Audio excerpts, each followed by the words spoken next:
Hi guys, I'm Miss Sarah, and today's family storytime theme is Dragons and Knights. Let's get started with Shake My Sillies Out. Gotta shake, shake, shake my sillies out. Shake, shake, shake my sillies out. Shake, shake, shake my sillies out. And wiggle my waggles all the way. I gotta clap, clap, clap my crazies out. Clap, clap, clap my crazies out. Clap, clap, clap my crazies out. And wiggle my waggles all the way. I gotta jump, jump, jump my jiggles out. Jump, jump, jump my jiggles out. Jump, jump, jump my jiggles out. And wiggle my waggles all the way.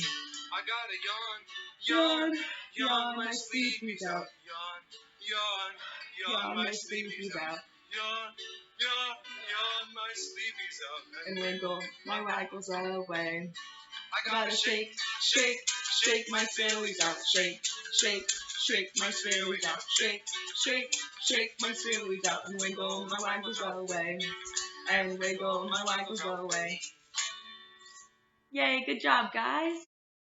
The first book that we are going to read today is called The Dragon and the Nibblesome Knight, and it was written by Elli, Woollard, and Benji Davies, and was published by Godwin Books.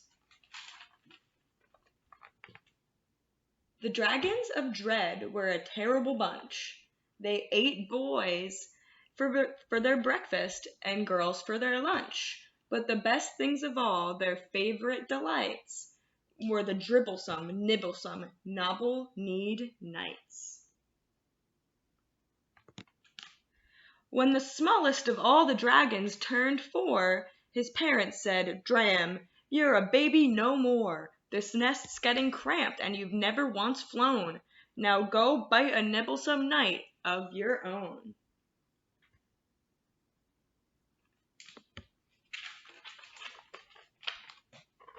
So Dram stretched his wings and he started to flap, but the lightning went flash and the thunder went clap.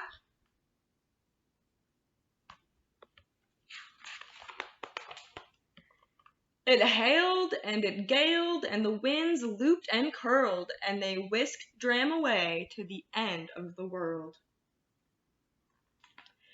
where he thumped and he bumped and he went bounce, clatter, crash, and he fell in a lake with a fountaneous splash.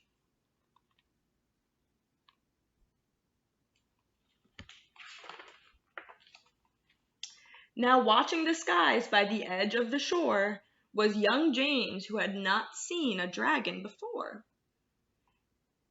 And he cried, "What was that? It's some kind of duck, but it seems to be hurt.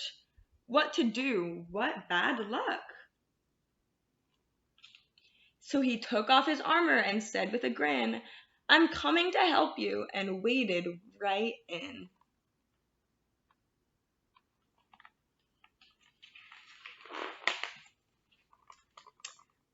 "A lad," muttered Dram, "well, he might taste all right, though my mom said I must nab a nibblesome knight." And he stretched out a claw and then suddenly stopped. His leg was all bent and his paw simply flopped. "Oh, ducky," cried James, "why, you poor injured thing! Sit yourself down and I'll make you a sling." Aw, he's making him a sling for his arm. "That's better," thought Dram. "Now I must find a bite of a dribblesome, nibblesome, nobbledy knight."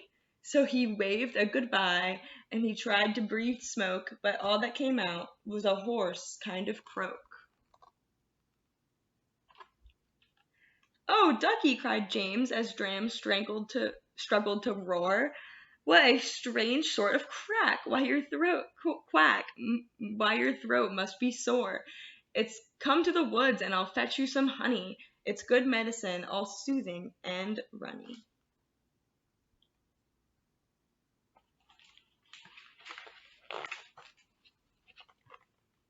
"That's better," thought Dram. "Now I must find a bite of a dribblesome, nibblesome, nobble-kneed knight." So he waved goodbye and started to fly, but his wings were too weak to take off in the sky.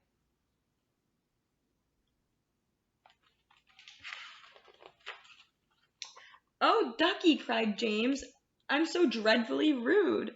You must feel quite faint. Let me get you some food. Come to the orchard, and we'll soon find our tums full of pears and pink peaches and big purple plums."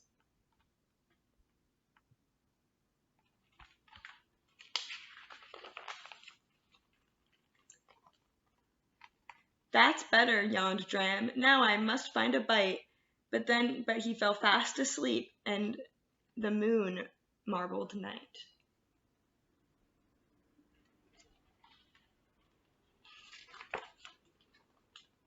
In the morning Dram woke and said, "Hey, I feel fine. Soon a bite of a nibblesome night will be mine." And he bellowed out billions of billowing flames. And then he thought, "I'll say bye to that little lad James." So he strode down the road and stomped through the field.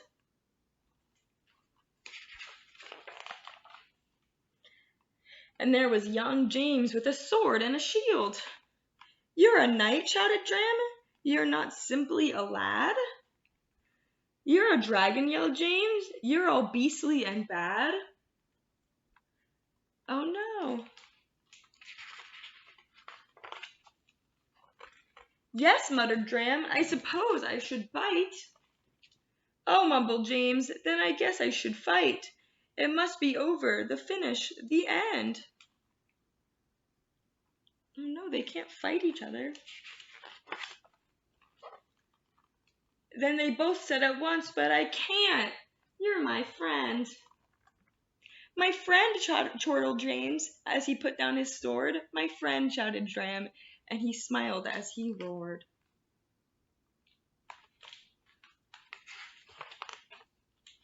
The knights all said, "Dragons, they're not simply beasts." The dragon said, "Knights, they aren't so nice for our feasts."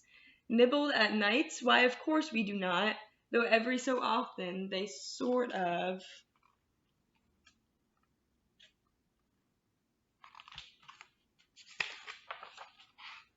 Forgot. Uh-oh. And that's the end. Thanks for listening, guys. Next, we are going to do a rhyme called Five Little Nights. So I'll do the first verse, and so you guys can learn the actions, and then we'll start over and we'll do the whole thing all together. So it goes like this. 5 little nights, fearless and brave, went dragon hunting deep in a cave. They heard a loud roar, shaking the cave's floor, and shake your body like this. And one little knight ran away. So then you put one finger down, and now there's only 4 knights left. So let's start over. Goes 5 little knights, fearless and brave, went dragon hunting deep in a cave. They heard a loud roar, shaking the cave's floor, and one little knight ran away. 4 little knights, fearless and brave, went dragon hunting deep in a cave. They heard a loud roar, shaking the cave's floor, and one little knight ran away. 3 little knights, fearless and brave, went dragon hunting deep in a cave. They heard a loud roar, shaking the cave's floor, and one little knight ran away.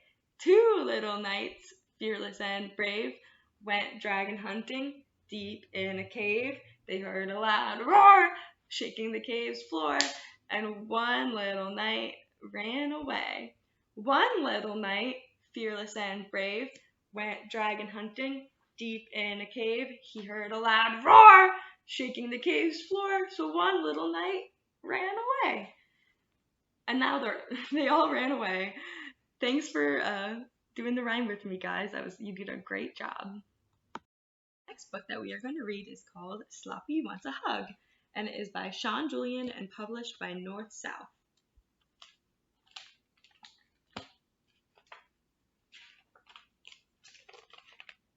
"Can I have a hug, please?" asked Sloppy. "No," said Dewdrop. "Why not?" "You know why not."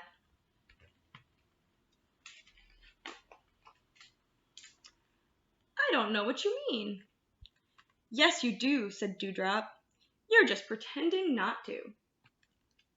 Sloppy tried to get a hug by being sad. And don't think crying will get you a hug. I know you're only pretending.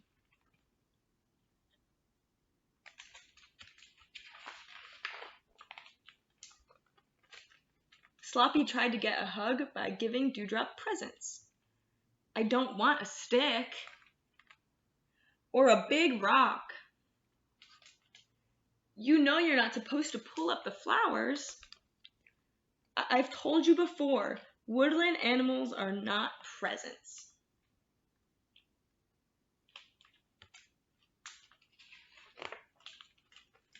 Dewdrop gave Rabbit a big hug to say sorry for Sloppy's behavior, which made Sloppy very jealous. I thought you weren't giving hugs today. Aw, Sloppy just wants to hug. Everyone can have a hug today, said Dewdrop. Everyone except you. Well, that's not very nice. This made Sloppy very sad, and this time he wasn't pretending. I'll go away then.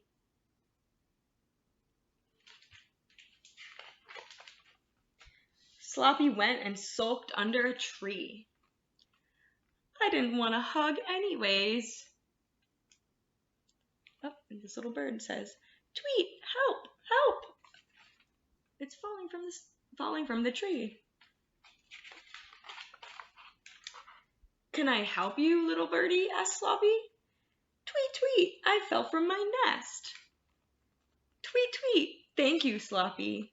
Sloppy very carefully lifted the little birdie back into its nest. Oh, what a nice dragon. Dewdrop saw how helpful Sloppy had been. Dewdrop said, "That was a nice thing you did, Sloppy. I think you deserve a big hug." Not sure I want one anymore, said Sloppy, but of course, he was only pretending. Sloppy hugged Dewdrop, and Dewdrop hugged Sloppy. It was the most lovely hug, and Dewdrop almost forgot why she didn't want a hug in the first place, until Sloppy did what he did best. Wonder what it is. He gave her a great big sloppy lick. Yuck! No wonder why he's called Sloppy. And that's it, guys. What a cute book. Thanks for reading with me. So next, I'm going to need you guys to stand up because we're going to do an action rhyme.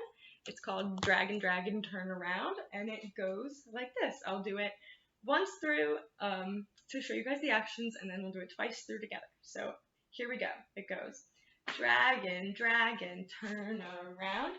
Dragon, dragon, touch the ground. Dragon, dragon, fly up high. Dragon, dragon, touch the sky. Dragon, dragon, swing your tail. Dragon, dragon, shake your scales.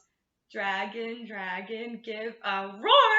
Dragon, dragon, sit on the floor. Sit on the floor. Okay, so let's do it all together now. Here we go. Dragon, dragon, turn around. Dragon, dragon, touch the ground. Dragon, dragon, fly up high. Dragon, dragon, touch the sky. Dragon, dragon, swing your tail. Dragon, dragon, shake your scales. Dragon, dragon, give a roar. Dragon, dragon, sit on the floor. Okay, let's do it again. Dragon, dragon, turn around. Dragon, dragon, touch the ground. Dragon, dragon, fly up high. Dragon, dragon, touch the sky. Dragon, dragon, swing your tail. Dragon, dragon, shake your scales. Dragon, dragon, give a roar. Dragon, dragon, sit on the floor. Yay, guys, that was so much fun. Good job, everyone. So we're going to read for story time today. It's called The Sunflower Sword. by Mark Sperring and Miriam Latimer, and published by Andersen Press.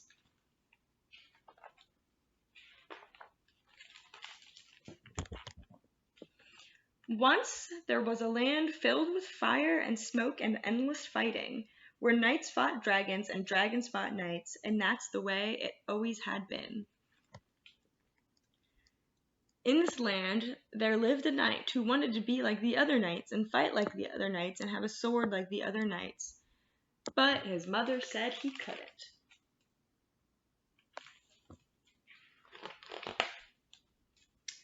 "Why would you want a sword?" she asked.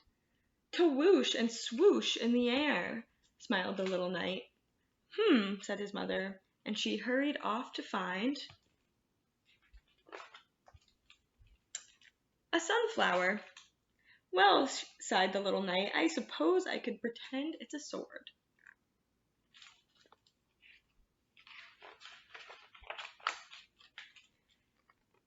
Then he whooshed and swooshed it, just to see how well it whooshed and swooshed.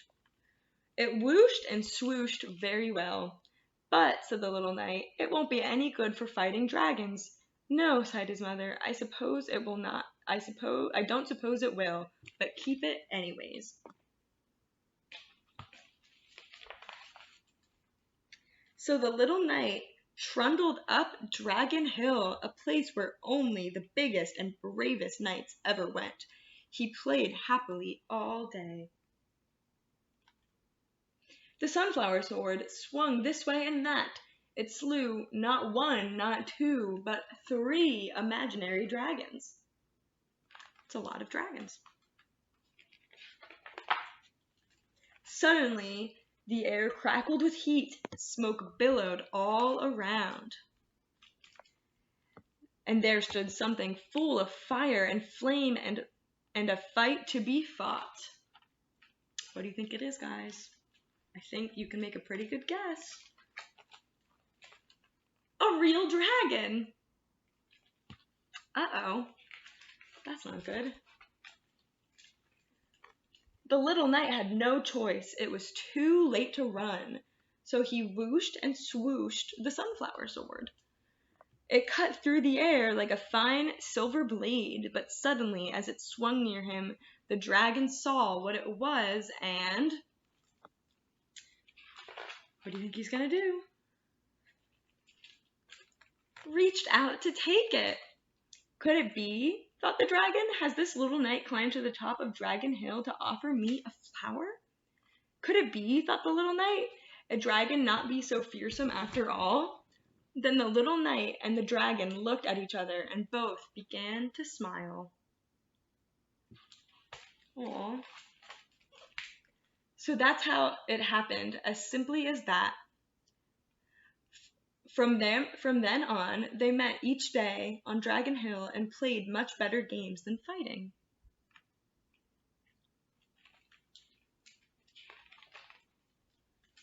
Soon the news spread far and wide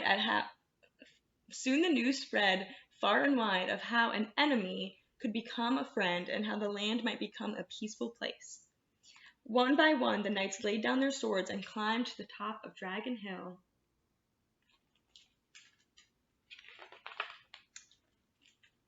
And waited, while the little knight's mother looked on and smiled. And they're all offering little sunflowers to the dragons. And that's the end, guys. That was a great book. Thanks for reading with me today. And that concludes Family Storytime. We read so many great books about dragons and knights and did lots of fun rhymes, but now it's time for the goodbye song, so it goes like this. Now it's time to say goodbye, say goodbye, say goodbye. Now it's time to say goodbye. I'll see you in 2 weeks. Bye, guys.